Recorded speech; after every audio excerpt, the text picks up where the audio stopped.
మానసిక రోగి ఈ రాష్ట్రాన్ని పరిపాలిస్తున్నాడు. మొన్ననే విశాఖపట్నంలో మీటింగ్ పెట్టుకోండి, విమర్శించండి, మాకు బాధ లేదు. నా ఫోటోని, పవన్ కళ్యాణ్ ఫోటోని, వేరే వాళ్ళందరూ ఫోటోలు ఇద్దరు ముగ్గురు పెట్టి వాళ్ళు అక్కడ చూస్తే బాక్సింగ్ బ్యాగ్స్ పెట్టి దాంతో కొడుతూ కాళ్లతో బూట్ కాళ్ళతో తంతూ ఇష్టానుసారంగా చేశారంటే ఇది నాగరిక ప్రపంచం అనుమతిస్తుందా అని మిమ్మల్ని అడుగుతున్నా.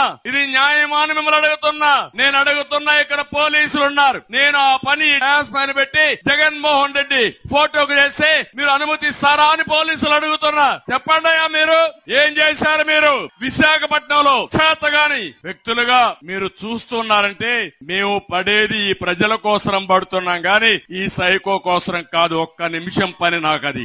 ఎందుకు మీ విషయం చెప్తున్నానంటే రాజకీయాల్లోకి వచ్చాం కాబట్టి ప్రజల్ని కాపాడుకోవాలి, రాష్ట్రానికి న్యాయం జరగాలి, దుర్మార్గుడి చేతుల్లో నుంచి